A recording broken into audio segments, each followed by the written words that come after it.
Welcome back, brothers and sisters. Braden, Tim, Second Legacy, you're amazing, and you would not believe what happened this week. You got something about Trump getting convicted. I'm sure you guys didn't hear about it. We're going to tell you all about it. But just in case you did, there's been some fallout. This is going to be beautiful and delicious. We're going to walk through all of this. I cannot wait to see the comments. And, of course, make sure you hit that like button, subscribe to the channel, and turn that notification bell on. And with that said, Tim, it's almost like you don't know where to start. I know. Like Good Lord. There's a couple 100 million reasons why this isn't playing out well for the far left. That's weird. That's so weird. Hold on. Yeah. We must do a disclaimer first. Okay. We have to do this for the people. It's not Democrats that we're talking about that own guns, and it's not independents. It's the far lefties. Yeah. All mockery will be aimed at the far lefties going forward. Please continue, sir. Yes. No, I'm just saying that these far left lunatics are reaping what they've sown now, and they're all freaking out. I mean, they were blown away like 12 hours after he was convicted of the, whatever. We don't even know what he was convicted of yet, but I'm sure we'll find out at some point. Doesn't matter. He was convicted. Yeah, he was just convicted. He's a felon now. Yeah. But he raised like $30 million. And the left was like, oh my gosh, can you believe these crazies? And then it quickly went to 50 million. And then as of this morning, it's over 200 million. Dude, can you be on those calls? Here's what I imagine those calls would be. They would be, sir, it's getting worse. Who wants to tell him? Who wants to tell everybody? Yeah. Oh, it's so bad. And even the Republicans, apparently this was like Miracle Grow for testicular fortitude because the Republicans in the Senate just shut this thing down. Yeah, I know they're big mad, and they have good reason to be. They are big mad. But I can't get past the history of the GOP, right? Yeah, they're going to go out and sign their names to documents and, chest thump and talk about how they're going to do all these things to the Democrats in retaliation. In reality, it's short-lived. I just can't see them carrying through with it.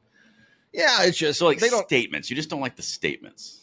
Well, no, it's just they don't ever do anything. That's what I mean. Statements without action. Yeah. They're going to talk empty statements. Yeah. I think in a couple of months we're going to be right back to business as usual, but we'll see. I hope this just in from Tim's gray rain cloud. Here's number one from Marco Rubio. Rubio is senator in the Republican Party. Statements of outrage are no longer enough. Wow, It's almost just what you said, Tim. Yeah. That's weird. That's weird. all they do. So here's what he's done. Here's what he's said, and here's the other senators that are with him. So I hope every Republican senator who is sickened by what the deranged left is doing to our country will join us in taking action in the Senate. And we've got their little letter that they signed of guaranteeing nothing getting done. But I want to say something here. They're not going to do this without internal polling support. Yeah. Like, you're not going to put yourself in the position of being the thorn in the paw or the block in the road or the tree over the road, whatever analogy you want. You're not going to put yourself out there like that in a political season unless you know the winds are behind you. And that's what's happening. No, I think the winds are behind them. I mean, everything we've seen post-conviction has been I mean, it's just been backfiring left and right for the far left that did this. Oh, yeah. And it's crazy. I mean, they were warned. James Carville. By us? Yeah, by us. Even James Carville, the old attack dog from the Clinton era. He's out there saying, you guys are stupid. You far left lunatics are taking this too far. You're going to put the man back in office. And look what happened. I mean, everybody's been warning them. I mean, when CNN analysts just over the weekend, a CNN legal analyst said, what they did in New York was a travesty of justice. This should not have happened.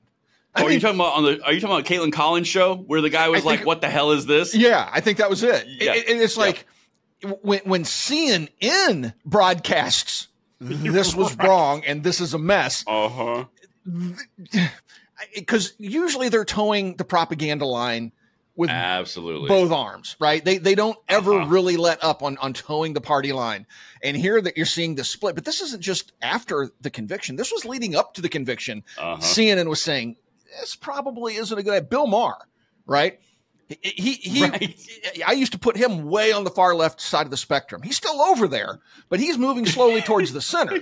I mean, he's pushing back on all this woke nonsense. Or he's stationary. Yeah. I mean, he's staying here while they continue to run left. But when Bill Maher becomes the voice, when John Fetterman becomes the voice of reason, Right. You done goofed. I think that's what we're all trying to get to the bottom line. You done goofed. Oh, man. Well, I think that's a valuable analysis, Tim. Yeah. Very always on point. But I just want to highlight what this could potentially mean and in this letter. Okay. So let me bring this letter up. I believe this is it's still number 1, Doc. Listen to what they've promised not to do. This is taking obstructionists to another level. They are pissed. The White House has made a mockery of the rule of law and fundamentally altered our politics in un-American ways. As a Senate Republican conference, we are unwilling to aid and abet this White House in its project to tear this country apart. Subtle. To that end, we will not, 1, allow any increase to non-security related funding for this administration or any appropriations bill which funds partisan lawfare. 2, vote to confirm this administration's political and judicial appointees. And 3, allow expedited consideration and passage of Democrat legislation or authorities that are not directly relevant to the safety of the American people. So, no spending, no appropriation bills, no judicial nominees or nomination and confirmations. That's quite a pickle. If they hold true to this, and I hope they do, this is really going to put Biden in a pinch, because, I mean, I've seen people talking on social media about, well, this justice is going to retire soon. Let's say that a justice retires or, God forbid, passes away. Well, then Biden would have a crack at seating a justice or two, right? Well, not now. Well, then it would be balanced, right? Well, it would be balanced, right? Yeah, it'd be more balanced. But yeah, I mean, they screwed up so bad with this move, and I hope that they hold true to this, because look, I don't agree with what they've done. This lawfare stuff that they're doing is so in your face. I mean, even when the other people on the left side of the spectrum are saying, yeah, this is a bad idea, there's something wrong here. Now, I get that, some of you folks are going to say out there, well, he did the crime, he needs to do the time. What's the crime? I mean, we could go down and break this down from a legal, perspective, and all the things I've read and watched on television, on YouTube and on social media, I should say. I don't watch much television. But what they've done here is gone so far over the limits of prosecuting a political opponent in an election year. Look, if Trump hadn't thrown his hat in the ring for the 2024 election, he never would have stood trial. The feds, absolutely, what Alan Bragg did to him was brought up charges, misdemeanors that the statute of limitation had expired on, misdemeanors that other politicians have faced similar charges but never went anywhere, right? So they were misdemeanors that hit the statute of limitations. So they tried this novel legal theory. Well, let's just elevate them to federal felonies based on election laws. A charge, mind you, that the Biden DOJ would not bring. They said there was zero evidence for. Correct. Okay. Bragg elevates this, takes it to a New York jury, even with lawyers on this New York jury. And every legal analyst, even on CNN, was saying, ooh, after the Cohen testimony and all this other stuff, they're like, yeah, this is bad. This is bad. This is not good. They just need to like, let this case go. This is, the prosecution totally screwed this up. Oh, hey, we got a conviction. Shocking. And it's unanimous. That's so weird on all 34 counts. It's so odd. But I mean, this is ridiculous. This is banana republic stuff, folks. Look, absolutely. If Trump had actually done a crime, like murdered somebody or went out there and took bribes from China and his son was throwing guns in dumpsters. Wait a minute. Oh, I'm sorry. That sounds familiar. Yeah. Or maybe if he slept with a Chinese spy named Fang Fang. I mean, something. Ooh. Yeah, something. Yeah. But hey, this guy over here wrote the wrong note next to the entry into the ledger, and Trump. I mean, do you really think a billionaire puts his own entries into his own ledger? That's true. Tim, I think you just stumbled on something. Had it been Fang Fang or some sort of foreign agent, I think it would have been a situation. But because it was just your run-of-the-mill porn star, Yeah, right. Yeah, what are you going to do? No proof that there was any interaction between the two at all. There was interaction. He had small hands, remember? Can you draw a picture of his beep, Mr. No, I cannot. It looks like a beep. Like, what do you want from me? It looks like the other 10 billion beeps I've looked at. Right. Or played with, or never mind. Stop it. Okay. Stop it. Beep, beep, beep, beep, beep, beep, beep. I'm going to break that button. Thank you. Thank you, Dr. Slides. You're only like 45 seconds too late. Don't worry. We'll get there. Well, Tim, you brought something up. and we're going to touch on this in another video because this is glorious and delicious. But did you also see that the House Republicans put a request for Alvin Bragg to come into the Congress to testify?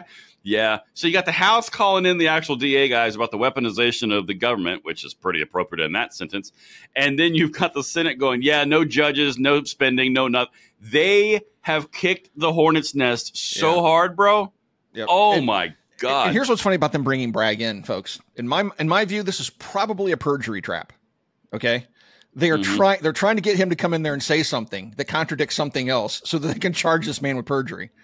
I mean, that'd be weird, wouldn't it? Yeah. I mean, I really think they're on the warpath. Again, I hope that they look, our politics have devolved to the point where they're completely inoperable. It's just, everybody has gone to their silos, and you're either on the Democrat side or you're on the Republican side. Some of us sit in the middle and don't claim any party allegiance, but realistically, when it comes time to vote, we have two choices, right? Yeah, realistically. And so we are in two camps, regardless of what we claim on political ideology.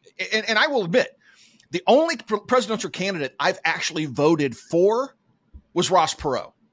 Every other candidate, I've just voted against the other person. Right? Exactly. Very rarely do I go, am I excited about a candidate?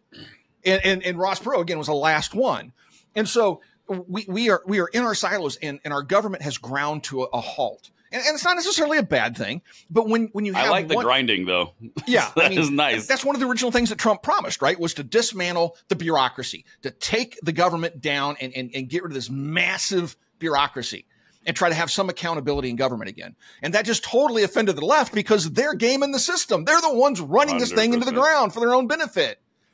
And so we're so polarized. I swear, folks, I don't think our nation has been this divided where people are so siloed since the 1800s. I mean, well, it was a mess back then, and it's a mess right now. I mean, when's the last time you saw a document like this? It's valid. In my life, I've never seen such a document. I've never seen you're not wrong. This type of political division in our life. And to the point where you have one party. I mean, the Republicans have to fight fire with fire. They always want to take the moral high ground. They always want to do things right and by the law. They even say it in the letters and stuff they've been issuing. But the reality is the left doesn't play by those rules.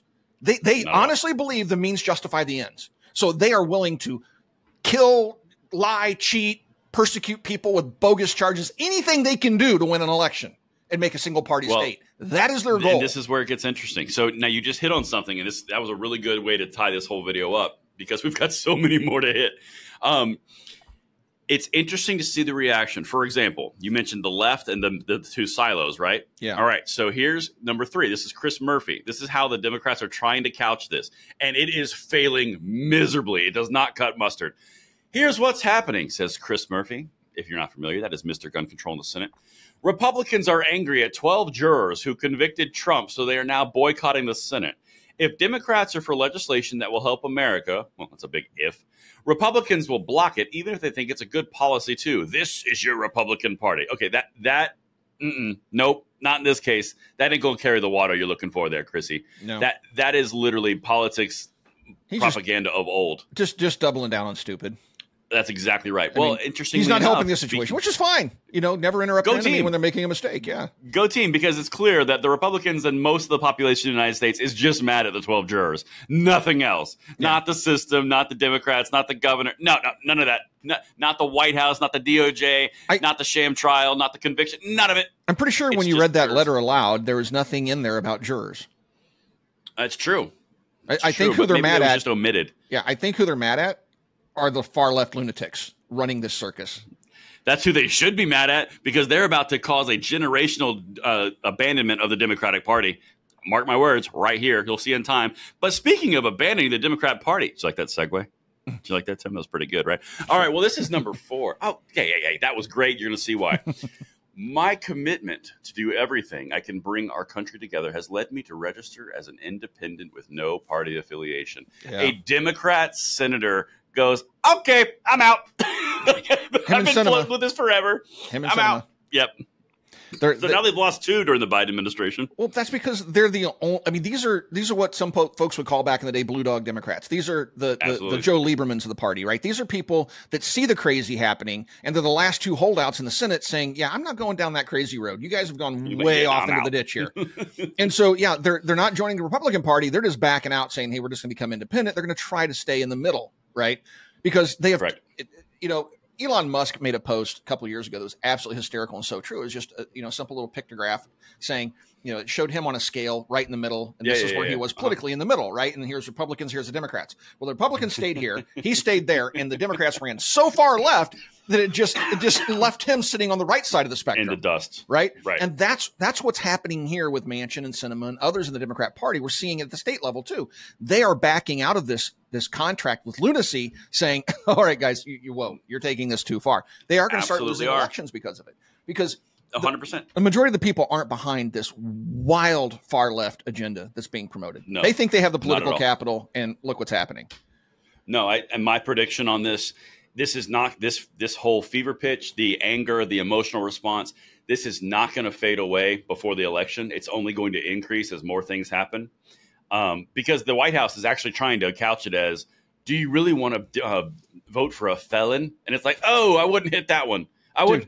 So George Soros's vile little offspring has been out there on social media saying, you have to control the narrative. You need to refer to Trump as convicted felon. And then the Harry Sisons of the world and all those lunatics are out there like, convicted felon, Brooklyn defiant dad, convicted felon, every post, every 10 minutes, convicted felon. I mean, they're literally taking their marching orders from a Soros. 100%. They've been accused of this, and they go, oh, no, that's just far right-wing conspiracy stuff. He literally posts this, the Soros goon, and they fall into lockstep.